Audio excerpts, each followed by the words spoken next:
Hey there, Rick's Recaps welcomes you to Ironclad. The movie unfolds with King John, the notorious ruler of England who imposes harsh taxes and engages in adulterous affairs with barons' wives. Assisted by the Knights Templar, they wage a 3-year war culminating in the king's reluctant signing of the Magna Carta, a document granting rights to English freemen. However, King John's discontent with this agreement leads him to seek aid from Captain Tiberius, leader of Danish mercenaries, offering the expulsion of Christians from Denmark in return. Captain Tiberius accepts the proposition. Then we see 3 Templars seeking refuge from the storm. Abbot Marcus identifies himself as their leader to the castle guards, who allow them inside after knowing their names. Soon a castle resident questions their purpose, noting their lack of swords. Abbot Marcus explains to the marshal that as agreed upon after the war, these Templars are no longer obligated to fight, but he intends to seek release from the Knights Templar order through Canterbury, given the changing circumstances. The next morning, King John arrives at the castle accompanied by his forces along with mercenaries. Baron Darnay, brought to him by his troops, is executed in retaliation for his involvement in the Magna Carta signing. Sadly, Abbot's intervention is met with brutality as King John orders Captain Tiberius to silence him by cutting his tongue. In response, Marshal and the 2 Templars launch a surprise assault on the Danish army. Their swift and efficient kills leave King John astonished. Marshal escapes on horseback with Abbot, while the 2 Templars fight valiantly but perish eventually. Abbot succumbs to his injuries on the way. Marshal pledges that Abbot's sacrifice won't be in vain and heads towards Canterbury, where he meets the Archbishop, who authored the Magna Carta, and Baron William, who is presently a wool merchant. Marshal reports King John's Magna Carta violations to them. Recognizing the necessity of halting King John's actions, he permits Marshal to take up his sword and fight him. Meanwhile, William uncovers unsettling news. Even the Pope supports King John. To counter him, they devise a plan to confront him at Rochester Castle, a strategic stronghold dictating access across southern England. On their journey, William manages to enlist the support of 4 old companions, enticing them with gold coins, and forms the group of 7, including Squire, Marks, Becket, and Jedediah. While King John and Tiberius direct their forces to Rochester Castle, a confidential informant informed King John of William and Marshal's secret strategy. Acting swiftly, he dispatches 6 adept scouts to the castle with orders to eliminate the Marshal and his team of Spotted. Upon reaching Rochester Castle, Marshal and William encounter the castle guards and present themselves as bearers of business from the Archbishop. They soon learn that the Danes had reached the castle the previous night. William briefs Cornhill, the castle overseer, about King John's impending arrival with the Danish army within a day. Noticing the presence of the Danes' men, the clash ignites. William and Marshal adeptly kills the foes, with Mark killing a Dane who was trying to escape. Additionally, an attempted assassination of Cornhill's wife Isabel is thwarted by Marshal, who ends the assailant's life by sword. In response, Cornhill commands the castle gate sealed, barring all entry. In due course, King John's army reaches the scene. John demands that William open the gates, citing the Pope's mandate to reclaim his realm. William denies his authority, renouncing John's kingship. Enraged, King John asserts his ownership of the castle and determination to seize it. Under John's orders, Captain Tiberius readies the catapult for assault, while Marshal's team remains resolute in defense. As hostilities escalate, the castle succumbs to the onslaught of catapult-propelled stones and archer-fired arrows. King John dispatches melee to invade the castle. Marshal orders his archers to unleash the arrows, and as the Danish army reaches the walls, the Danes face most horrific death as they spill boiling oil on them under William's order. Squire narrowly avoids a blow as Marshal cuts in and impales Dennis with his spear. They have successfully kept the attackers outside the castle until some Danes infiltrate. William and his companions repel the initial Danish assault, eliminating every intruder and forcing the rest to flee. With the battle's conclusion, Marshal sheathes his sword and suggests Squire to be prepared for the next fight.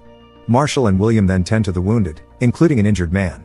Isabel tends to Marshal's wound but detects an injury on his neck. She engages him in conversation, asking for his name and showing her interest in him. She further inquires about his broken vows, which offends him a bit.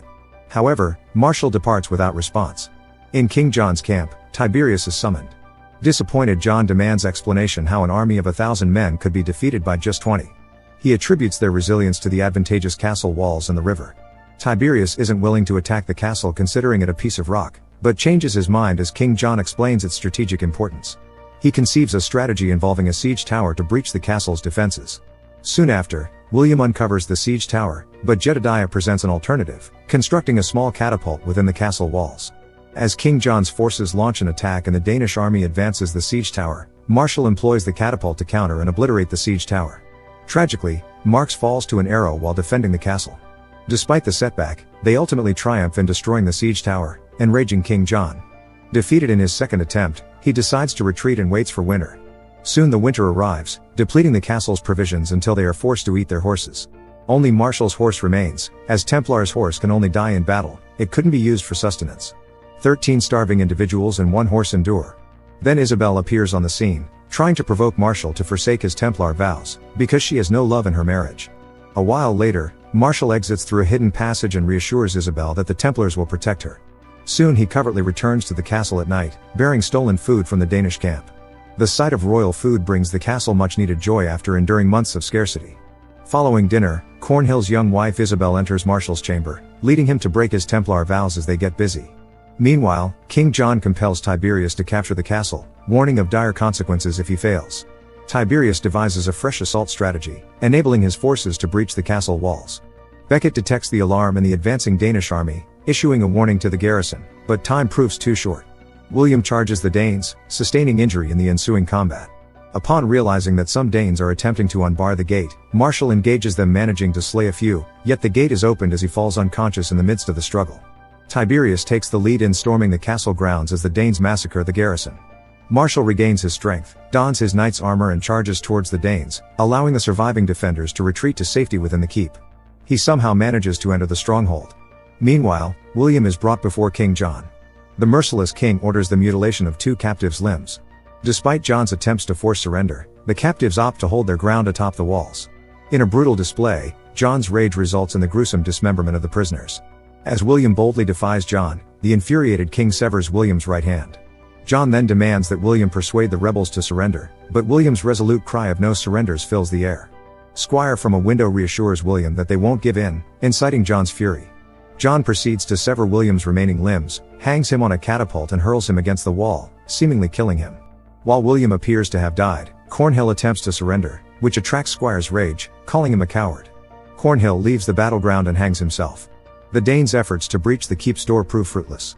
Subsequently, King John employs mines beneath the keep's foundation, using pigs to stoke a fire fueled by animal fat, weakening the foundation until the keep collapses. As Marshall notices the impending disaster, he commands his comrades to move to the opposite side of the keep. The final attack ensues as the keep's walls crumble, rendering Marshall unconscious. Becket and Jedediah rescue him, joining Squire and Isabel.